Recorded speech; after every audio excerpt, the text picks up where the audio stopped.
bienvenidos a Conclusión TV. Estamos ya en la recta final hacia las elecciones primarias del próximo domingo 28 de abril y hoy recibimos a Luis Rubeo, que es actualmente diputado provincial y va a competir como precandidato para renovar su banca en el Frente Juntos, en el peronismo. Gracias por venir, Luis. No, gracias por invitarme. Bien, Luis, ¿cómo ve usted la situación? ¿Cree que va a ser que sería importante, digamos, estar en la legislatura, reforzar la legislatura, sobre todo teniendo en cuenta, si es que usted lo cree así, las posibilidades del peronismo después por ahí de varios años de volver a gobernar la provincia? Y mire, ese es el eje central por el cual yo quiero ser. Porque yo ya soy legislador de la provincia de Santa Fe, tengo una importante tarea legislativa, pero sueño con la posibilidad de que el peronismo ciertamente se vuelva a convertir en gobierno, y a mí me interesaría ser el brazo legislativo que exprese ese peronismo en la Cámara de Diputados para llevar adelante las transformaciones que Santa Fe necesita, sobre todo para convertirla en una provincia mucho más justa, mucho más equitativa, que no tenga tantas asimetrías. Y hoy una provincia como la nuestra, que tiene una provincia rica, con recursos, con diversidad de actividades económicas, agricultura, ganadería, metalmecánica, pueblos tecnológicos, no puede ser que tengamos ese nivel de desigualdad y que hoy a un santafesino le cueste poner un plato de comida sobre la mesa. Así que la principal motivación que yo tengo, además de querer ser legislador, es convertirme en cabeza de esa lista, si fuera posible, y si la gente me acompaña, para poder ser el brazo legislativo de esa expresión que va a tener que poner a Santa Fe donde creemos que tiene que estar. ¿Y qué es lo que por ahí ha impedido al peronismo, usted que es un hombre del peronismo, y lo puede analizar a lo largo de estos años, volver a gobernar la provincia? Después de varios años que se han dado varios gobiernos socialistas. Es verdad que es difícil cuando un gobierno o cuando un partido es gobierno, cuando un frente es gobierno, generalmente ganan los oficialismos, pero... Lo que pasa es que hay que hacer un poco cronología de cómo llegamos a la derrota del justicialismo ya en el 2007. Nosotros veníamos de liderazgos muy consolidados y muy fuertes, que lo expresaban de alguna manera Carlos Reutemann y que después acompañaba esa impronta a Jorge Obey, y había de alguna manera sepultado la actividad política militante en la estructura partidaria. ¿Y eso qué hizo? De que cuando Jorge Obey toma una determinación de modificar el régimen electoral y derogar la ley de Lema, que era un profundo reclamo en aquella época de la sociedad de aquel entonces, terminó modificando la herramienta que a nosotros nos permitía llegar a la unidad desde la diversidad, porque nosotros con ley de Lema, los distintos candidatos... De la forma que está organizado el partido en ese momento. En ese momento como está organizado. Y a partir de ahí esa derrota significó que hubiese un profundo fraccionamiento dentro del justicialismo. No se ha podido lograr consolidar ningún liderazgo desde aquella fecha hasta otra, y siempre aquellos que ostentaban la conducción partidaria utilizaban un método que para mí fue erróneo, el método de querer imponer las candidaturas desde la lógica de los acuerdos. Se sentaban algunas referencias provinciales alrededor de una mesa y acordaban quién iban a ser los candidatos en los distintos segmentos. Esto hacía que muchos sectores que no nos sentíamos identificados o nos fuéramos a casa, como fue algunos, o otros se fueran a otra fuerza política y emigraran, y eso significó de que veníamos derrota tras derrota.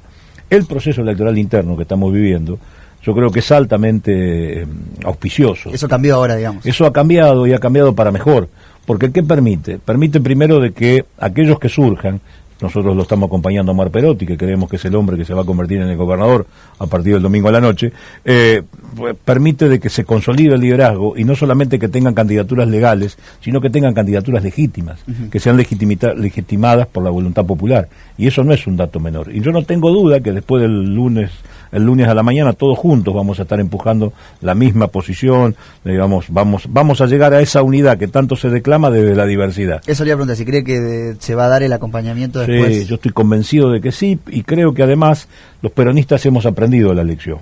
Esa frase que muchos utilizan, que dice que el que gana conduce y el que pierde acompaña, yo le he agregado una frasecita más corta, que digo, el que gana conduce, el que pierde acompaña, pero el que gana contiene.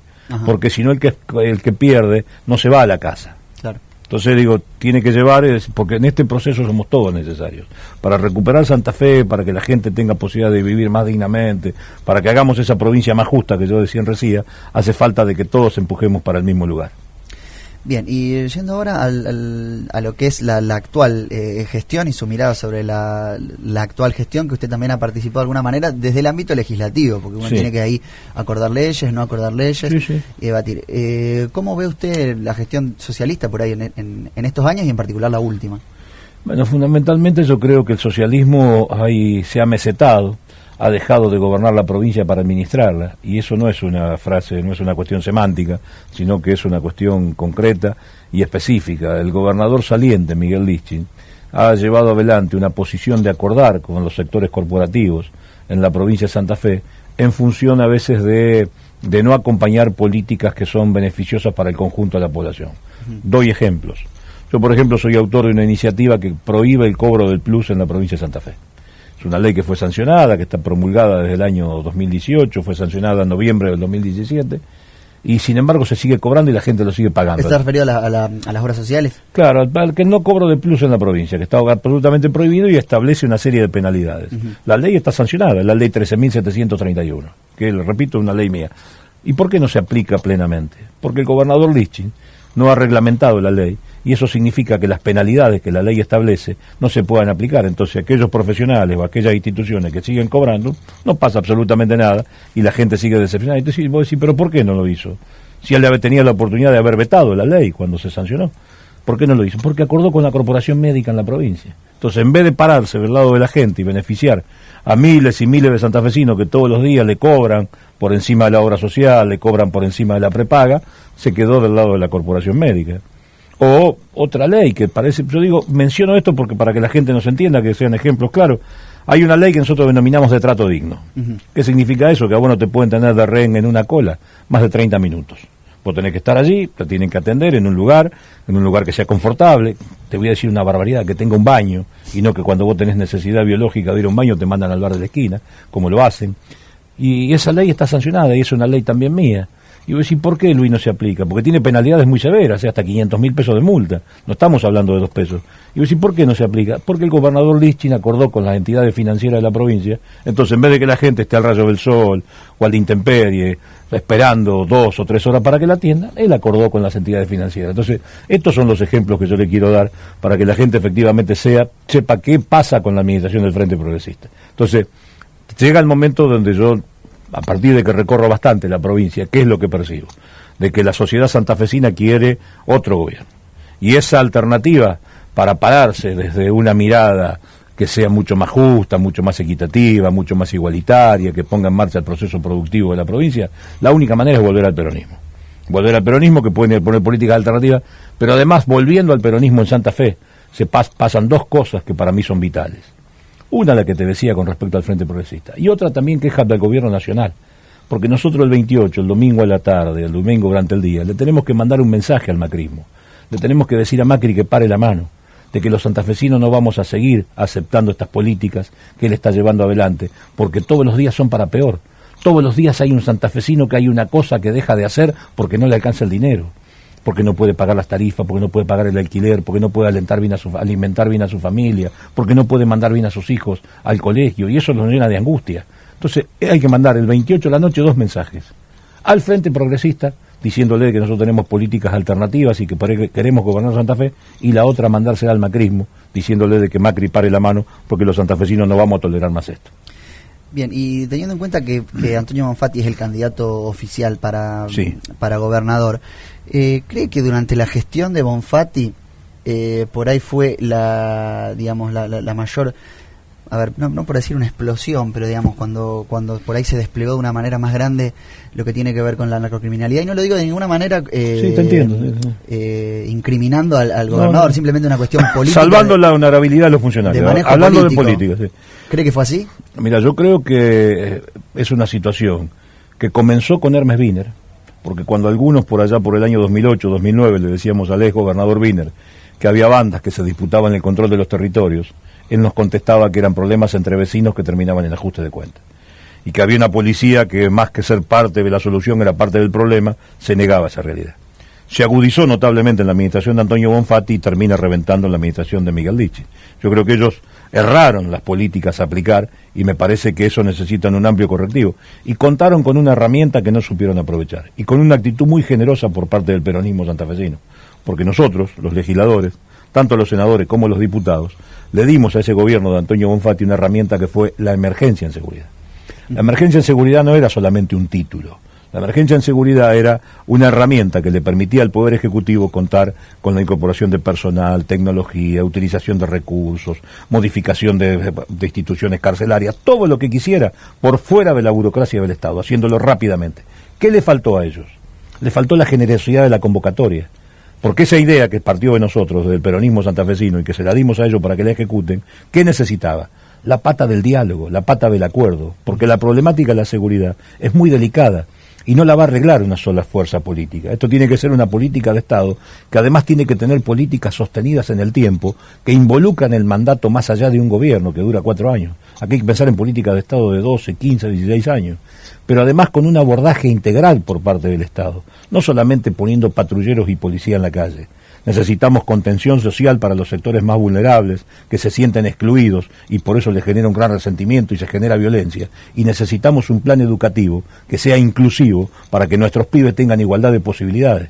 Porque si no, acá los únicos que tienen posibilidades son los chicos de las familias pudientes. Los sectores más marginales, los de menos recursos, esos que están en la marginalidad, cada vez más generando una sociedad más desigual. Y el Estado se tiene que parar del lado de los que menos tienen. Y allí es donde nosotros tenemos que avanzar. Y creo que esa problemática el Frente Progresista no la supo abordar y hoy estamos así. Por eso a mí me preocupa notablemente la posición del gobernador Lisching cuando él habla de que hay operaciones que se generan, acciones de violencia en la ciudad de Rosario o en la provincia de Santa Fe para desestabilizar al gobierno. Y los dicen estos días, a 72 horas de la elección. ¿Y qué pasó el mes anterior? ¿Y qué pasó el año anterior? ¿Y qué pasó el otro año? Porque lamentablemente todos los índices fueron para peor. Nosotros estamos triplicando los índices de delitos dolosos en la provincia de la media nacional. Entonces, decir esto es embarrar la política, es bastardear la política, y te diría que a veces ofender la inteligencia de los demás. Y en ese sentido me parece que el gobernador saliente Miguel Lisching viene errando y viene equivocando el camino, y nosotros los peronistas tenemos una magnífica oportunidad de poder llevar adelante un proceso alternativo y distinto. Bien, lo último referido también a la legislatura. Si usted, digamos, una pregunta dividida en dos partes. Dale. ¿Qué considera usted, digamos, que en el futuro, o también entendiendo la coyuntura de este momento, de mucha falta de trabajo, que eso también genera más inseguridad? La principal demanda que hay en la sociedad. O por ahí, ¿qué considera que deben ser los focos clave, proyectos de ley que usted ya haya presentado o estén dando vueltas por la legislatura, que deben profundizarse? Y por otra parte, ¿qué pasó y qué va a pasar con el tema de la reforma constitucional, que fue algo que se debatió mucho el año pasado, que al final no terminó saliendo? Parecía que se iba a votar algo, o se va a votar algo ahora en junio, no sé eso, cómo va a terminar ese proceso. Te contesto por parte. Vamos primero a lo que me parece que es central y que es medular de la cuestión. Yo creo que una materia que falta y que es una asignatura pendiente que tiene la política santafesina es tener un régimen tributario mucho más justo en Santa Fe. Porque ningún Estado es como tu casa, vos si no tenés recursos se hace muy difícil tener prestaciones y servicios de calidad. Y eso es lo que nos está faltando en Santa Fe. ¿Y qué quiero decir con esto? Si nosotros salimos fuera de este canal y le preguntamos a cualquier comerciante de la zona cuánto paga de ingresos brutos, paga el 3,6%. Y si vos te parás en el Monumento a la Bandera y empezás a mirar los barcos esos que pasan, que son montones por día, que van cargados de granos, que van al exterior, que no tributan nada, y vos analizás cuánto paga Dreyfus, Cargill, Vicentín, Faca, todas esas multinacionales que no son más de 20, el comerciante paga el 3,6, esos pagan el 0,25. Y esa es una asimetría que hay que corregir, porque el Estado se está perdiendo cientos y cientos de millones de pesos de recaudar que podría ser invertido a otras políticas. Y después, si querés, te digo a cuáles. Pero, ¿por qué no se hace? Porque falta voluntad política. Y le ha faltado voluntad política al gobernador saliente Miguel Lisching. ¿Y sabe por qué le faltó voluntad política? Porque el que te habla fue presidente de la Cámara de Diputados por allá por el periodo 2011-2015, y yo fui el autor de la iniciativa que decía de que teníamos que grabar ese segmento de la economía, que ya hace de aquella época que viene teniendo ganancias importantísimas y que la verdad no vienen tributando prácticamente nada. ¿Qué se hizo? Logramos que tributaran el 0,50%. Mirá lo que te digo, 0,50%, contra el 3,6% que paga el comercio o el 4,5% que pagan otros sectores de la economía. ¿Qué hizo Miguel Lisching en el primer año de gobierno? Acordó con la Bolsa de Comercio de Rosario, acordó con la Bolsa de Comercio de Santa Fe y le bajó el impuesto a la mitad. De 0,50 pasaron a pagar 0,25. Esos son cientos y cientos de millones de pesos que nosotros no estamos recaudando. Entonces, ¿por qué te hago esta salvedad? Porque esa es una asignatura que tenemos pendiente de la política, porque teniendo un régimen tributario más justo, podemos llevar adelante políticas de incentivo, por ejemplo la tarifaria, para que nosotros podamos tener un rol de energía mucho más barato, subsidiado, y poner en marcha el segmento de la economía que está parado, que es la industria, que en Santa Fe, la micro, la pequeña y la mediana empresa son las grandes generadoras de trabajo. Entonces, esa es una de las materias que nosotros tenemos que poner. Paso a la segunda parte de la pregunta, que está vinculado al tema de la reforma. La reforma constitucional. Creo que no encuentro la palabra, pero te decir la que me viene a la boca. La actitud payasesca de Miguel Lichtin de llevar adelante una consulta popular ahora en la elección del 28 es querer correr el eje de la discusión. Porque Lichtin se niega a discutir esto. Se niega a discutir política de seguridad, se niega a discutir política tributaria, se niega a discutir problemas de los que están vinculados a la salud, a la educación, y entonces quiere instalar un tema como el de la reforma constitucional. Eso es preguntar de qué color era el caballo blanco de San Martín. Y todos estamos de acuerdo en que hay que reformar la Constitución de Santa Fe. El que te habla es autor de una de las iniciativas que plantea la reforma de la Constitución de Santa Fe. No solamente yo, hay un proyecto mío, hay otro de Carlos Delfrade, otro de Héctor Caballero, un mensaje del Ejecutivo. Si este Ejecutivo hubiese tenido voluntad seria de querer reformar la Constitución, hubiera habilitado el tratamiento en extraordinaria. Ahora, en este periodo que vence el próximo 1 de mayo, ¿por qué no lo hizo? Porque Miguel Lichtin el año pasado, y acordate de esta fecha, 29 de agosto, ¿qué pasó el 29 de agosto del año pasado? Fracasó la sesión que quería impulsar Miguel Lichtin para que se llevara adelante la iniciativa que la legislatura votara la necesidad de la reforma. ¿Y qué pasó? Ese día se enterró la posibilidad de la reelección de Miguel Lichtin. Claro. Y a partir de allí hubo otro Miguel Lichtin, porque hasta ese momento, ese Miguel Lichtin que quería reformar la Constitución a contrarreloj, votando los diputados constituyentes a fin de año, que la convención empezara a funcionar el Día de Reyes, la verdad que una verdadera barbaridad, las apuradas. Cuando le fracasó eso, empezó a endurecer el discurso con el gobierno nacional. Porque hasta ahí venía coqueteando con el gobierno nacional y se paraba en la misma vereda que Macri, porque este mismo gobernador que quiere reformar la Constitución fue el mismo que firmó el pacto fiscal en noviembre del año 2017, cuando muchos le decíamos que era un gran error, que iba a perjudicar a la provincia, al tiempo quedó demostrado que nosotros teníamos razón. Entonces, me parece que si queremos reformar la Constitución, hubiera sido prudente que en esta elección, así como elegimos intendente, concejales, gobernador, senador, diputados, hubiéramos elegido diputados constituyentes que funcionaran el año que viene, a partir del 2020, por un plazo no menor de 180 días, y que tuviéramos la posibilidad de hacer una reforma en serio, no una reforma a las apuradas como él quería. Entonces, a mí me parece que es una pantomina y que es una payasada, porque además el gobernador nos va a llevar al día domingo, cuando nosotros vayamos a votar, a una situación absolutamente ilegal, porque ni en la Constitución de la provincia, ni hay ninguna ley provincial que habilite la consulta popular que quiera hacer él. Y sentar a un funcionario de la provincia en la misma mesa donde van a estar los fiscales de todos los partidos políticos, eso es una irregularidad notoria, que aquí se disimula porque determinados sectores de la población y muchos vinculados a algunos medios disimulan la cuestión. Porque la verdad que tener un funcionario provincial en el recuento provisorio, sentado en la mesa, para que le preguntan a los votantes, dígame, señor, buen día, ¿usted quiere que la Constitución se reforme o no quiere que se reforme? Amigo, ya somos todos grandes. La verdad que nos falten el respeto a la inteligencia de esta manera, a mí me enoja muchísimo. Bien, entonces, lo último, ¿cree que No, pero me puedo quedar, estoy enojado, pero me quedo. ¿El domingo el frente más votado va a ser Juntos, va a ser el peronismo? Yo no tengo dudas, porque además no voto una gran vocación de cientos y cientos de compañeras y compañeros que están trabajando, que están militando, que se están comprometiendo. No dudo que el 28 de la noche vamos a estar todos juntos, no dudo que Omar Perotti va a ser el candidato a gobernador, que va a ganar ampliamente la elección primaria, y tampoco dudo que yo voy a encabezar la lista de diputados, porque la verdad me vengo preparando para eso, y sé que si la gente me mide por lo que hago y no por lo que digo, seguramente yo voy a ser el brazo legislativo de ese peronismo que va a modificar las cosas en Santa Fe. Bien, bueno, muchas gracias por venir, Luis. No, al contrario, gracias por permitirme decir todo lo que dije. Bueno, nos encontramos la próxima en Conclusión TV.